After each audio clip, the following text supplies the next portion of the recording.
Hello everyone, my name is Umesh Rajauria.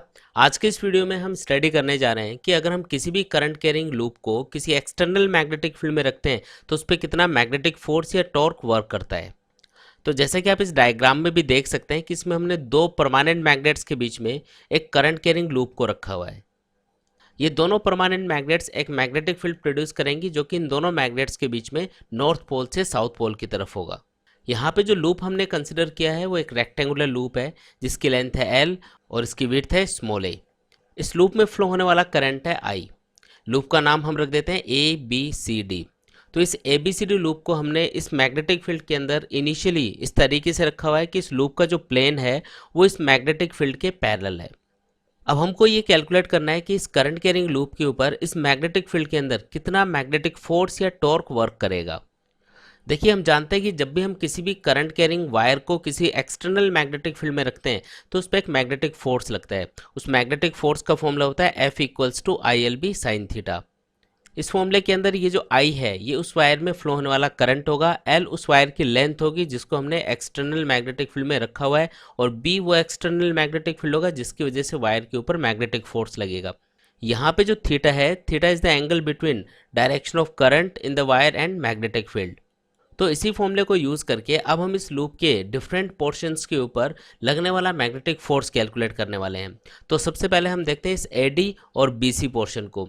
इस AD portion में जो करंट की डायरेक्शन आप देख रहे हैं वो मैग्नेटिक फील्ड के अपोजिट डायरेक्शन में, यानी इसके लिए जो थीटा है वो 180 डिग्री होगा।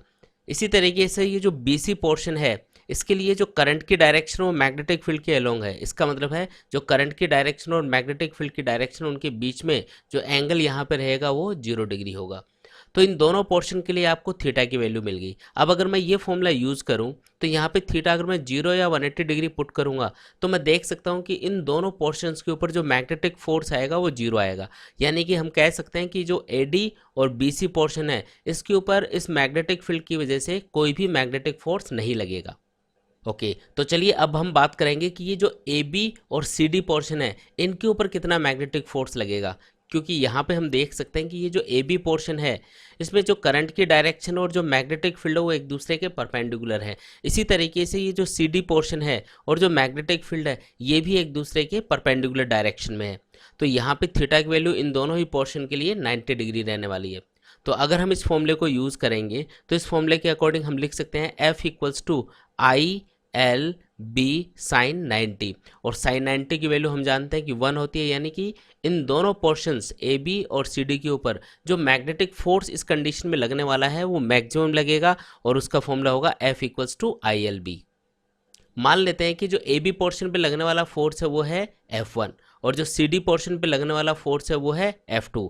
यहाँ पे ये बात अलग है कि जो F1 और F2 है वो मैग्नीट्यूड में इक्वल होंगे, क्योंकि दोनों ही वाइड्स की लेंथ सेम है, दोनों वाइड्स में फ्लो होने वाला करंट भी सेम है, और दोनों ही वाइड्स के लिए जो एक्सटर्नल मैग्नेटिक फील्ड है वो भी सेम है।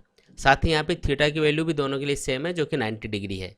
देखिए, अगर इस लूप को हम टॉप से देखते हैं तो ये हमें कुछ इस टाइप का दिखेगा, लेकिन अगर आप इस लूप को फ्रंट से देखते हो तो आपको इस लूप का सिर्फ ये फ्रंट वाला पोर्शन यानी एडी वाला पोर्शन दिखेगा। तो इसे एक अलग डायग्राम से हम समझते हैं। जैसा कि इस डायग्राम में हम देख सकते हैं कि यहाँ पे हमने लूप का सिर्फ एडी पोर्शन ही रिप्रेजेंट किया है, क्योंकि बाकी का जो पोर्शन है वो इसके पीछे छुप गया है क्योंकि हम इसको फ्रंट से देख रहे हैं। तो यहाँ पे ये जो ए बी पोर्शन था इसके ऊपर लगने वाला फोर्स है मान लो F1, तो F1 का मैग्नीट्यूड होगा आई एल बी। इसी तरीके से जो सी डी वाला पोर्शन था उसके ऊपर लगने वाला फोर्स है F2, और F2 की वैल्यू होगी यहाँ पे आई एल बी, और फोर्स F2 की भी वैल्यू यहाँ पे ILB के इक्वल ही होगी। यानी कि हम कह सकते हैं कि यहाँ पे जो F1 और F2 दोनों फोर्स हैं वो मैग्नीट्यूड में इक्वल हैं। तो अब हम देखते हैं कि इन फोर्सेज F1 और F2 की हम डायरेक्शन कैसे डिसाइड करेंगे। देखिए, इसके लिए हम Fleming left hand rule use करने वाले हैं। तो इस डायग्राम में आप देख सकते हो कि ये जो ए बी वायर है इसके अंदर जो करंट की डायरेक्शन है वो ए से बी की तरफ है, और जो मैग्नेटिक फील्ड है वो इसके परपेंडिकुलर डायरेक्शन में है। तो फ्लेमिंग लेफ्ट हैंड रूल के अकॉर्डिंग यहाँ पे अगर मैं लेफ्ट हैंड की फर्स्ट फिंगर को अगर मैं मैग्नेटिक फील्ड की डायरेक्शन में पॉइंट करता हूँ और जो मिडिल फिंगर है उसको करंट की डायरेक्शन में पॉइंट करता हूँ तो यहाँ पे जो थंब है वो डाउनवर्ड डायरेक्शन में आएगा। यानी कि ये जो ए बी पोर्शन है इस पर लगने वाला जो मैग्नेटिक फोर्स होगा वो कुछ डाउनवर्ड डायरेक्शन में होगा, जिसे हम F1 के सिंबल से रिप्रेजेंट कर रहे हैं।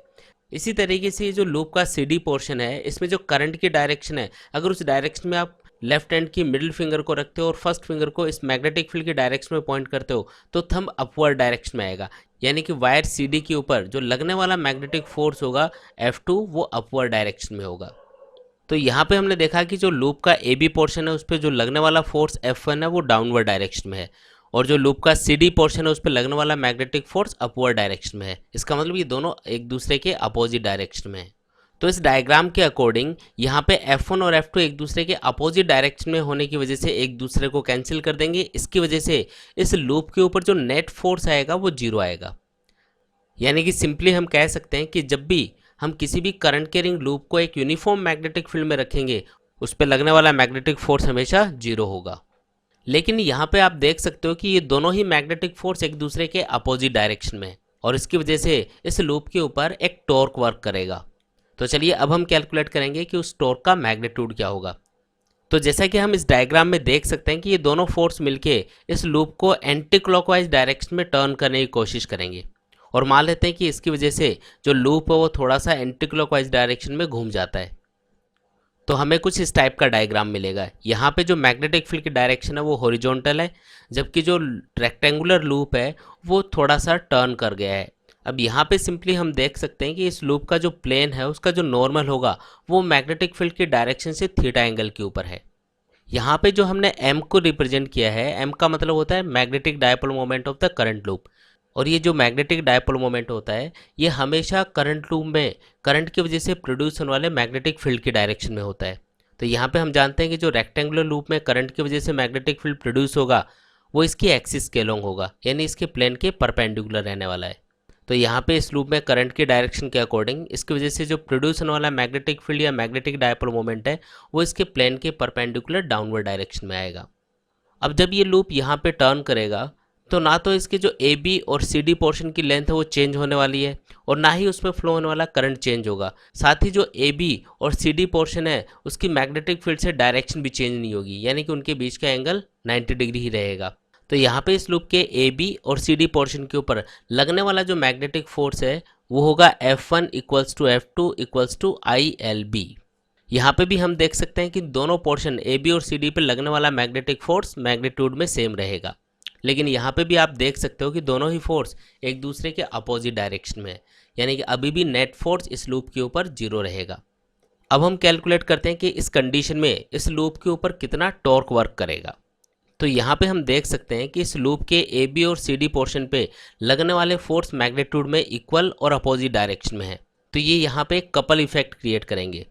तो इन दोनों फोर्सेस की वजह से जो टोटल टॉर्क इस लूप के ऊपर लगेगा उसको कैलकुलेट करने के लिए हम इन दोनों फोर्सेस के बीच की परपेंडिकुलर डिस्टेंस को इनमें से किसी भी एक फोर्स से मल्टीप्लाई कर देंगे और इससे हमारे पास इस लूप के ऊपर लगने वाला टोटल टॉर्क आ जाएगा। तो यहाँ पे इस डायग्राम में हम देख सकते हैं कि अगर मैं फोर्स F2 की लाइन ऑफ एक्शन को पीछे बढ़ाऊं और जो फोर्स F1 है उसकी लाइन ऑफ एक्शन से इसके ऊपर एक परपेंडिकुलर ड्रॉ करूं तो इन दोनों फोर्सेस के बीच की परपेंडिकुलर डिस्टेंस होगी 80। अब इस डायग्राम के अंदर ये वाला जो एंगल है ये थीटा है, तो ये वाला जो एंगल होगा ये 90 - थीटा होगा, और अगर ये 90 - थीटा है तो इस छोटे से ट्रायंगल के अंदर ये वाला एंगल थीटा रहेगा। अब अगर यहाँ पे ये एंगल थीटा है तो अगर मैं इस बड़े वाले ट्रायंगल ATD को कंसिडर करूँ तो एंगल के सामने ये वाली साइड हो गई परपेंडिकुलर और ये हो गया यहाँ पे हाइपोटेनियस जो कि A के इक्वल है। तो यहाँ पे अगर मैं साइन थीटा लिखूँ तो साइन थीटा इक्वल टू लिखा जा सकता है AT/a, यानी कि साइन थीटा को हम लिख सकते हैं AT/a। तो यहाँ से AT की वैल्यू अगर हम कैलकुलेट करेंगे तो ये आएगा A sin थीटा, यानी कि इन दोनों फोर्सेस के बीच की परपेंडिकुलर डिस्टेंस होगी A sin थीटा। अब हम कैलकुलेट करते हैं कि इस लूप के ऊपर कितना टॉर्क वर्क करेगा। तो जैसा कि हमने बात की थी कि इन दोनों में से किसी भी एक फोर्स को मल्टीप्लाई कर देंगे दोनों फोर्स के बीच की परपेंडिकुलर डिस्टेंस से, यानी कि आपको लिखना होगा F × A sin थीटा। और अब अगर हम इस इक्वेशन में F की वैल्यू यहाँ से पुट कर दें तो यहाँ पे F को लिखा जा सकता है IB × L। तो टॉर्क का फॉर्मूला बन गया यहाँ पे IBL × A sin थीटा।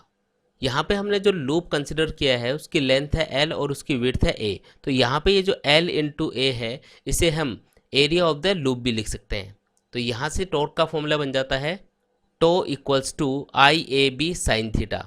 अब अगर हम यहाँ पे टॉर्क को वेक्टर फॉर्म में लिखें तो हम इसे लिख सकते हैं टो = I × A × B। क्योंकि जब हम ए क्रॉस बी को ओपन करेंगे तो ये आएगा ए बी साइन थीटा। यहाँ पे कई बार हमको जो लूप दे रखा होता है उसमें खूब सारे नंबर ऑफ टर्न्स होते हैं। अगर मान लें कि इस लूप के अंदर नंबर ऑफ टर्न्स n है तो यहाँ पे हर एक टर्न के ऊपर इतना टॉर्क वर्क करेगा, तो जो टोटल टॉर्क इस लूप के ऊपर वर्क करेगा उसको लिखा जा सकता है n इंटू आई इंटू ए क्रॉस बी। यहाँ पे ये जो एन आई ए है इसे हम magnetic dipole moment of the current loop भी कहते हैं। यानी कि किसी भी करंट कैरिंग लूप का जो मैग्नेटिक डायपोल मोमेंट है वो तीन चीज़ों पे डिपेंड करेगा, लूप में नंबर ऑफ टर्न्स के ऊपर, लूप में फ्लो होने वाले करंट के ऊपर और साथ ही लूप के एरिया के ऊपर। जो मैग्नेटिक डायपोल मोमेंट है उसकी ऐसा यूनिट होती है एम्पियर मीटर स्क्वायर, हम इसे एम्पियर मीटर स्क्वायर में मेजर करते हैं। जिस करंट लूप का मैग्नेटिक डायपोल मोमेंट ज़्यादा होता है वो ज़्यादा मैग्नेटिक फील्ड प्रोड्यूस करता है और साथ ही एक्सटर्नल मैग्नेटिक फील्ड के अंदर उसके ऊपर ज़्यादा टॉर्क भी लगता है। तो गाइज आज के इस वीडियो में हमने स्टडी किया कि जब भी हम किसी भी करंट कैरिंग लूप को एक यूनिफॉर्म मैग्नेटिक फील्ड में रखते हैं तो उस पर लगने वाला टोटल मैग्नेटिक फोर्स हमेशा जीरो होता है, लेकिन उस पर एक टॉर्क वर्क करेगा। उस टॉर्क का फॉर्मूला होता है tau equals to N I A B sine theta, या वेक्टर फॉर्म में इसको लिखा जा सकता है tau equals to N I A cross B. साथ ही किसी भी करंट कैरिंग लूप का जो मैग्नेटिक डायपोल मोमेंट होता है उसका फॉर्मूला होगा M equals to N I ए। तो गाइज आई होप आप लोगों को ये वीडियो पसंद आया होगा, तो इसे लाइक और शेयर जरूर करें। साथ ही आप बेल आइकन को भी प्रेस कर सकते हैं ताकि आपको नए नए वीडियोस के अपडेट सबसे पहले मिलते रहें। तो मिलते हैं एक न्यू वीडियो के साथ, तब तक के लिए take care and good bye.